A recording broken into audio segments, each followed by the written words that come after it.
Bro मैंने ये क्या कर दिखाया। जी हाँ, मैंने हर एक बैटमैन मूवी देखी फ्रॉम 1989 टू 2025 और बता दूं गोथम सिटी में कुछ नहीं बदला, पर मेरा स्लीप शेड्यूल पूरा बर्बाद हो गया और इसलिए मैं अपनी नींद बर्बाद करके तुम्हारे लिए लाया हूँ दी बैटमैन 1989 से लेके दी बैटमैन 2 तक का पूरा सफर। सो ग्रैब योर पॉपकॉर्न और चलो गोथम चलते हैं।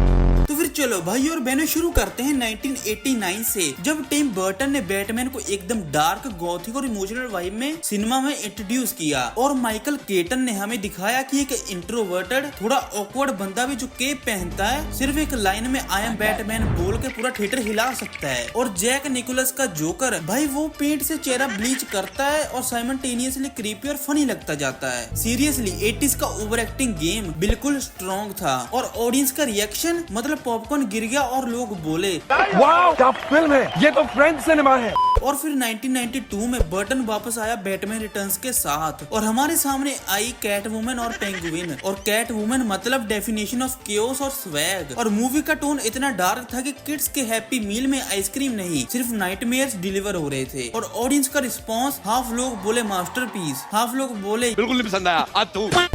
और फिर भाई आए जोएल स्कम्बैचर और उन्होंने गोथम को डिस्को बना दिया, मतलब 1995 का बैटमैन फॉरएवर। और इसमें थे वॉल किल्मर एज बैटमैन जो कि था थोड़ा कंफ्यूज्ड और थोड़ा सीरियस, और जिम कैरी एज रिडलर। भाई बंदा लग रहा था जैसे स्टैंड अप कॉमेडी के ऑडिशंस दे रहा हो। और Tommy Lee Jones as Two Face, दोनों मिलकर लग रहे थे जैसे इनको किसी ने एनुअल डे में विलन का रोल दे दिया हो।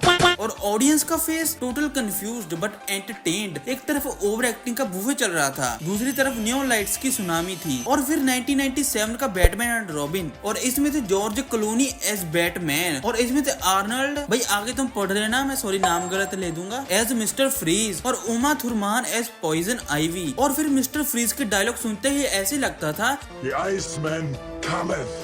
कोई बात नहीं। और एक लाइन ऐसी हो जो पूरे इंटरनेट का मीम बन गई जो कि है एवरीबॉडी चिल। और बॉक्स ऑफिस भाई पूछो मत, वार्नर ब्रोस ने बोला कैंसिल एवरीथिंग, रिबूट चाहिए।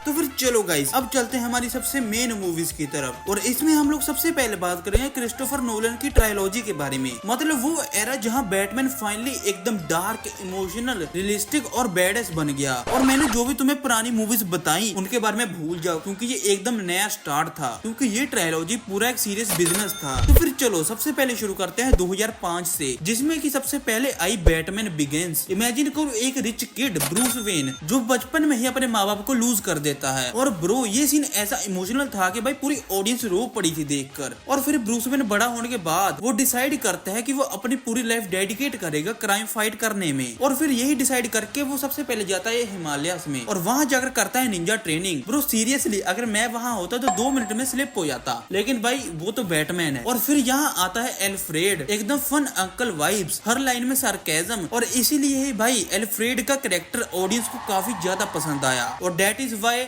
Audience love Alfred so much. और विलन की बात करें तो इस मूवी का विलन था स्केयर क्रो। और स्केयर क्रो का फियर टॉक्सिन मतलब साइकोलॉजिकल हॉरर का लेवल। भाई इमेजिन करो एक बंदा मास्क पहनता है और तुम्हारे दिमाग में डर को इंजेक्ट कर देता है। और भाई क्रिस्टोफर नोलन का ट्विस्ट, और यही देखकर उस वक्त ऑडियंस बोल रही थी ये बंदा एकदम ऑसम है। और ये तो तुमको भी पता है ये बंदा कितना ऑसम है ही। और ये मूवी देखकर बैटमैन सबका फेवरेट बन गया। तो फिर चलो अब चलते हैं हमारी अगली मूवी की तरफ जो कि 2008 की दी डार्क नाइट। और भाई ये क्या ही मूवी थी। और इसमें हमें इंट्रोड्यूस होता है विलन जो कि था जोकर और जिसको कि प्ले किया था हीथ लेजर ने। एकदम chaotic neutral boss, simultaneously scary और हिलेरियस था। और भाई ये क्या ही एक्टर था, भाई ये बंदा बना ही जोकर के रोल के लिए था। ये तो तुम्हें भी पता होगा भाई ये कितना परफेक्ट सीन था। भाई ये एक बहुत बढ़िया कास्टिंग चॉइस थी। भाई मूवी का कोर था आइडियोलॉजी वर्सेस केओस। जोकर कहता है कि रूल सिर्फ पेपर पे हैं और बैटमैन कहता है नो ब्रो ऑर्डर मेंटेन करना है। एकदम इंटेलेक्चुअल पंच फाइट। और गाइस इंटेरोगेशन सीन, भाई पूरा सिनेमा पागल हो गया था देखकर। भाई जोकर के साथ एवरी सीन एक कॉम्बिनेशन ऑफ टेंशन, ह्यूमर और अनप्रेडिक्टेबिलिटी लगता है। भाई मतलब ये मूवी ऐसी थी पूरी ऑडियंस अपनी सीट की